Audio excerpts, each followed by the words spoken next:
අයිබෝන් සුබ දවසක් අලුත් නිවසක් අලුත්ම කිව්වට දැන් දන්නවා කට්ටිය ගොඩක්. චරිත අසලංග වෙනකොට 2023 කොන් තරඟාවලියේ නායකත්වයට දසුන් ශානකපත් කරලා තියෙනවා. දසුන් ශානක 2019 ශ්‍රී ලංකා කණ්ඩායමේ පාකිස්තාන සංචාරයේදී කණ්ඩායම මෙහෙයුවේ දසුන් ශානක ඔයාලට මතක ඇති.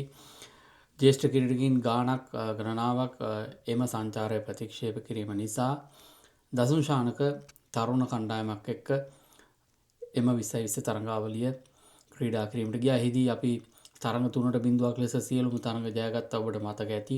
එතනින් තමයි බානුක රාජපක්ෂ කියන චරිතය ඉස්මතු වන්නේ. ඒ වගේම දසුන් ශානක නායකයෙක් ලෙස 2020 කණ්ඩායමේ ස්ථිර වන්නේ එම තරඟාවලියෙන් පස්සේ. ඒ වගේම තමයි වානිදු හසරංගගේ පන්දුවේමත් කැපී පෙනෙන අයුරින් ඉස්මතු වන්නේ තරඟ 3කින් සමන්විත තරඟාවලියේදී. ඒ නිසාවෙන් මෙවර දැන් කොහොම වුණත් චරිත අසලංගගේ නික්ම අසනීප තත්ත්වය නිසා දසුන් ශානකට නායකත්වයේ බාර දී තිබෙනවා ලැබිලා තිනවා. හැබැයි මේ වගේම සිද්ධියක් මට මතක් වෙනවා 2004 වසරේදී 4 හෝ 2005 වසරේදී ශ්‍රී ලංකා කණ්ඩායමේ ඉන්දිය සංචාරයේදී නායකත්වයේ දැරුවේ මාවන් අතපත්තු යම්කිසි ආබාධයක් නිසා ලංකාවට එනවා. එහි ඊළඟ නායකත්වයේ බාර වෙන්නේ මහේල ජයවර්ධන මාවන්ගේ අසනීපය නිසා එංගලන්ත සංචාරයේදී 2006 වසරේදී නායකත්වයේ දරනවා. එහිදී අපිට ටෙස්ට් තරඟයක් ජයග්‍රහණය කරනවා. ඒ වගේම එක්දින තරඟාවලිය 5-0ක් ලෙස ජයග්‍රහණය කරනවා. අන්තිමට මාවන්ට කණ්ඩායමේ තැනක් නැති වෙනවා. දැන් ඒ වගේ සිද්ධියක් වෙයිද කියලා දන්නේ නැහැ. නමුත් දසුන් ශානක නායකත්වයට පත් කිරීම මට හිතෙනවා යම් කිසි වෙනසක අත්පැවීමක්ද කියලාත්. මොකද චරිත අසලංග ලංකාවට එන්න ඉල්ලුවා කියලා කිව්වා ක්‍රීඩකින් සියලු දෙනාත් එක්ක භූමි ප්‍රහාරය නිසා. ඊට පස්සෙත් ඔවුන්ගේ හිතුමතේට සන්ඩේ ටයිම්ස් වාර්තා කරන විදිහට ඔවුන්ගේ හිතුමතේට සිකුරාදා අලුයම පාකිස්තානයේ නික්මෙන්න හැදුවා කියන කතාවක් තියෙනවා. ඒ කතාවක් තියෙනවා ඇත්තද බොරුද දන්නේ. ඊයේ සන්ඩේ ටයිම්ස් එක තමයි දීර්ඝ ලිපියකින් ඊයේ වාර්තා කරලා තිබුණේ. සනත් ජයසූරියගේ දැඩි ඉල්ලීම නිසා තමයි ඔවුන් නැවතිලා තින්නේ. කොහොම වුණත් ඔවුන් අවසන් තරඟයට ක්‍රීඩා කරෙත් නැහැ අසනීප තත්ත්වයන් නිසා. පවන් රත්නායක කණ්ඩායමට ඇතුළත් කර තිබෙනවා අසලංක වෙනුවට. උණ තත්ත්වයේ හේතුවෙන් ආසිත ප්‍රනාන්දුත් මේ තරඟාවලිය ක්‍රීඩා කරන්නේ. ආසිත වෙනුවට කවුරුත් ආදේශක ක්‍රීඩකයෙක් නම් කරන්නේ නැහැ. හැබැයි මෙම තරඟාවලියේ ඉෂාන් මාලිංග ඒ වගේම නුවන් තුෂාර දුෂ්මන්ත චමීර ක්‍රීඩා කරන නිසා මම හිතනවා කණ්ඩායමේ යම්කිසි වෙනසකට හේතු වෙයි දසුන්ගේ නායකත්වයට පැමිණීම. ඒ වගේම තමයි මේ වන දිනවල ශ්‍රී ලංකාවේ නැගීන කණ්ඩායම කටාරවල ආසියානු නැගීන කුසලානය වෙනුවෙන් 2020 තරඟාවලියට සහභාගී වෙලා ඉන්න උන් පළමු තරගයේදී ඇෆ්ගනිස්තානට පරාජය වුණා. ඉතාමත් අවාසනාවන්ත අන්දමින්. කෙසේ වෙතත් අද පැවති තරගය ජය ගැනීමට සමත් වුණා හොංකොං කණ්ඩායමට එරෙහිව. මෙම තරඟාවලියේදී සාර්ථක දස්කම් දක්වමින් ඉන්නවා විජයකාන්ත වියන්ස්කාත්. ඔහු පළමු තරගයේදී කඩලු 3ක් මේ තරගයේදී කඩලු 2ක් දවා ගත්තා.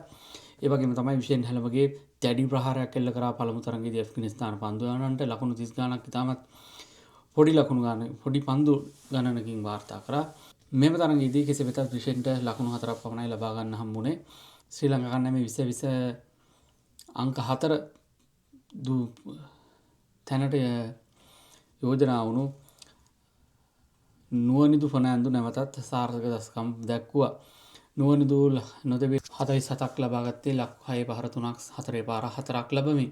පෙර තරගයට ක්‍රීඩා කර ඉසිත විජේසුන්දර වෙනුවට අද ට්‍රෙවින් මැතිව් කැඳවා තිබුණා. ට්‍රෙවින් මැතිව් දක්ෂ ලෙස පන්දු යමින් කඩලු 3ක් දවා ගත්තා. අනිද්දා දවසේදී පැවැත්වෙනවා බංග්ලාදේශයේ සමගින් තරගය ශ්‍රී ලංකා කණ්ඩායමට. එම තරගයේ ජයග්‍රහණය කිරීම අනිවාර්ය වෙනවා. මන්දයත් අවසන් පූර්ව තරඟවලට සුදුසුකම් ලැබීමට නම් අඩුම ගානේ තරඟ දෙකක්වත් ජයග්‍රහණය කළ යුතු නිසා බලමු කවුද කණ්ඩායම තරඟ කරන්නේ. බංග්ලාදේශයත් මේ වන විට හොංකොං කණ්ඩායම පරාජය කරමින් ඔවුන් ලකුණු 2ක් ලබා දෙනවා. ප්‍රසාද ලකුණු 2ක්. ඇෆ්ගනිස්තානය මේ වීඩියෝ එක රෙකෝඩ් කරන මොහොතේ තරගය ආරම්භ වෙලා නැහැ. ඇෆ්ගනිස්තානය සහ බංග්ලාදේශය අතර තරගය. බලන් ඉමු එම තරඟාවලිය ක්‍රියාත්මක වෙනවා. දැන් පාකිස්තානය ශ්‍රී ලංකාව සිම්බාබ්වේ කණ්ඩායම් තරඟ වදින 3 කොන් තරඟාවලිය හෙට දවසේදී ආරම්භ වෙනවා.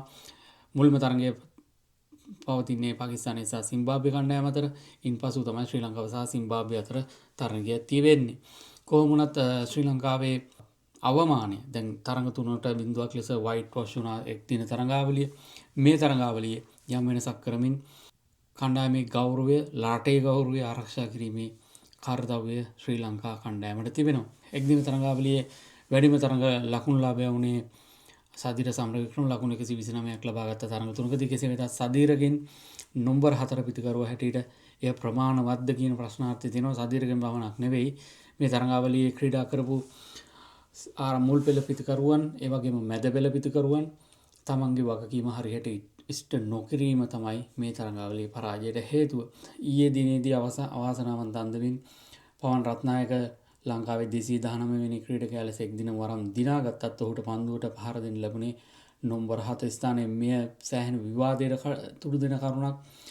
පවන් දේශීය තරඟවල ක්‍රීඩා කරන්නේත් අංක 4 අඩු ගානේ පවන්ට අංක 5වත් එව්වනම් මේ තරගයත් බොහෝ දුරට වෙනස් වෙන්න තිබුණා. මීට වඩා ලකුණු ප්‍රමාණයක් රැස් කරන්න තිබුණා.